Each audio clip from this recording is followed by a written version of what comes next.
Somaaliyaa shaakala waraana galaana irraa kan daangaa handaara galaana ishee irratti taasifamu keessatti Itoophiyaan akka hin hirmaanne dhoowwuun dhagahame. Somaaliyaa sochii shaakala waraana galaana irraa kan biyyoonni hedduun irratti hirmaatanii fi handaara galaana biyyattii irratti gaggeeffamu keessatti Itoophiyaan akka hin hirmaanne hayyama dhoowwatte.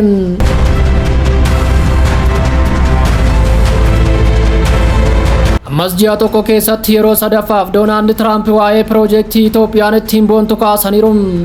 Tiraamp hidhi haaromsa Itoophiyaa guddichi irra caalaa maallaqa US'n ijaarame jechuun ibse. Haa ta'u malee mootummaan Itoophiyaa deebii kennuu irra callisuu filateera. Callisuu kana duuba sababni dippiloomaasii jiramu mariin dhoksaa golgaa aangoo duuba jiramu yeroo Itoophiyaan lubbuun jiraachuun waraana fi dippiloomaasii madaalaa jirtu kanatti warra dhiyaa walii wal dura dhaabbachuu sodaata innaa laata kan jedhu dabalaa dhufeera.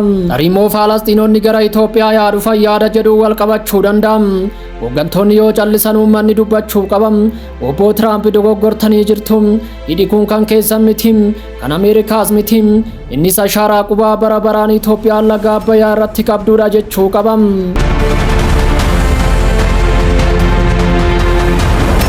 Qormaanni nageenyaa misooma piroojeektoota Oromiyaa gufachiisaa jira jedhame. Pireezidaantiin mootummaa naannoo Oromiyaa Obbo Shimallis Abdiisaa rakkoon nageenyaa amma deemaa jiru guutuu naannichaa keessatti piroojeektoota misoomaa ijoo ta'an irratti hojii gufachiisuu taasisaa jira jechuun mirkaneessaniiru. Filannoo biyyaalessaa torbaffaa dura diinummaan hundi akka dhaabbatuuf adeemsi nagaa akka eegaluuf koongiraansii federaalawaa Oromoo waamicha dhiyeesse. Adoolessa 21 bara 2025 koreen giddu galeessaa koongiraansii federaalawaa Oromoo walgahii idilee guyyaa lammaffaa turee fi murteessaa ta'e kaleessa xumuruun ibsa bal'aa baaseera. Ibsichi rakkoolee biyyattii keessa jiran kanneen gadi fagoo ta'an qorachuun kallattii fuulduraa kaa'uu irratti xiyyeeffateera.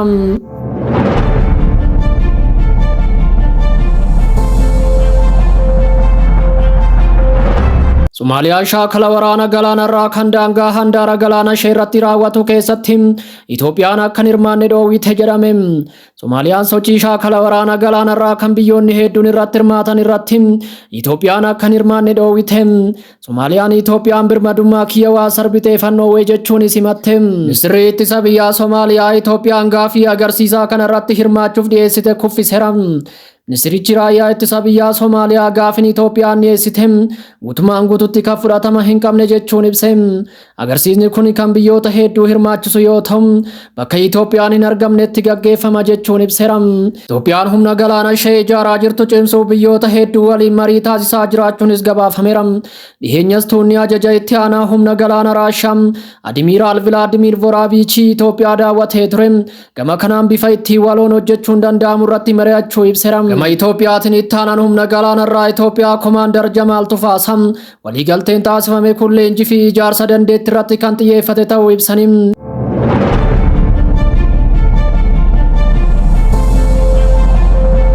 Ammas ji'a tokko keessatti yeroo sadaffaaf Doonaald Tiraamp waa'ee piroojeektii Itoophiyaan ittiin boontu kaasaniiru. Tiraamp hidhi haaromsa Itoophiyaa guddichi irra caalaan maallaqa US'tiin ijaarame jechuun ibse. Mootummaan Itoophiyaa dhuguma maallaqa US irraa fudhachuu hin oolu shakkiin jedhus dabalaa dhufeera. Waayit Haawusitti ofitti amanamummaadhaan kan dubbatan Tiraamp Itoophiyaan hidha kana kan ijaarte maallaqa US'tiin jedhaniiru. Garuu seenaan waan biraa dubbatan. Hidhi kun kan ijaarame dafqam dhiigaa fi wareegamtoota barsiisota, qonnaan bultoota, loltoota fi haadholii faarguun saantima dhumaa arjoomaniin ijaarame. Mallattoo boonsaa abbaa biyyummaa fi of danda'uu Afrikaa ture. Akkasumas kennaa hin turre. Hidhi haaromsaa parsantaa 100 lammiilee Itoophiyaatiin kan deeggaramu yoo ta'u liqii IMF kan hin qabne, gargaarsa Ameerikaa kan hin qabnee fi deeggarsa baankii addunyaa kan hin qabnedha jedhameera. Maallaqa uummataan ijaarame qabsoo sabaa waan tureef Itoophiyaan kophaa ishee dhiibbaa jalatti ijaarte, qoqqobbii jalatti doorsisa jalatti ijaarte xumurte jechuunis ibsameera. Haa ta'u malee dubbiin Tiraamp soba qofa osoo hin taane balaa qaba. Yeroo tokko Masriin hidhaa kana irratti boombii darbachuu dandeessi jedheera.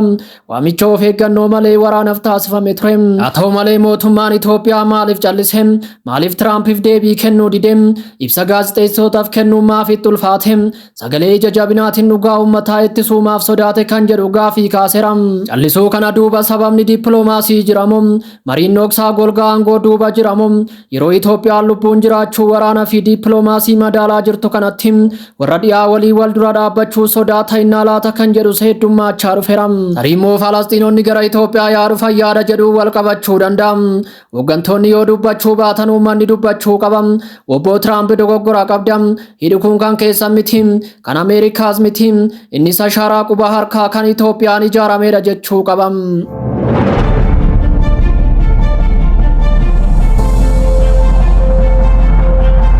Qormaanni nageenyaa misooma piroojeektoota Oromiyaa gufachiisaa jira jedhame. Pirezidaantiin mootummaa naannoo Oromiyaa obbo Shimallis Abdiisaa rakkoon nageenyaa amma deemaa jiru guutummaa naannichaa keessatti piroojeektoota gufachiisaa jira jechuun ibsaniiru. Pirezidaantichi yaa'ii idilee saglaffaa mana maree naannoo Oromiyaa adoolessa 9-10 taasifame irratti bu'uuraalee daandii murteessaa ta'an fincaa'aa mana beenya fi geedoo dabalatee piroojeektoonni harkifachuuf sababoota gurguddoo tarreessaniiru. Barbadaa'uu maashinoota piroojeektii sochiin daangeffamuu fi sodaa hojjettoota irra gahaa jiru jechuun dhagahameera. Maashinoonni hojii piroojeektiif oolan hedduun gubataniiru. Balaan nageenyaa kallattiin ijaarsa zoonii hedduu keessatti dhaabeera jechuunis ibsaniiru. Itti dabaluun ji'oota darban keessa nageenyi naannoo Oromiyaa fooyya'aa dhufuu ibsuun dhiibbaan tasgabbii dhabuu darbee fi yeroo dheeraaf ture adeemsa duubatti harkisuu itti fufeera jedhani. Mootummaan hojii seera kabachiisuu cimsuu fi bu'uuraalee misoomaa uummataa eeguuf tarkaanfii fudhachaa jira jechuunis ifoomsaniiru.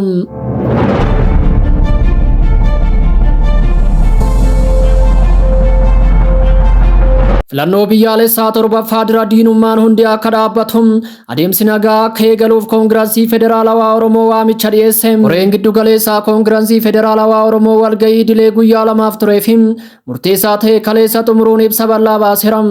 Ibsichi rakkoolee biyyattii keessa jiran kanneen gadi fagoo ta'an qorachuun kallattii fuulduraa bu'uura jedhe kaa'uun paartichi biyyi karaa qaxxaamuraa irra jirti. Filannoon jiru haaromsa dimokiraatawaa yookiin diigumsa biyyaati jechuun akeekkachiiseera. Kaafoon ibsa kaleessa baaseen uummanni adeemsa siyaasaa cabeen itti fufuu akka hin qabne gaafateera.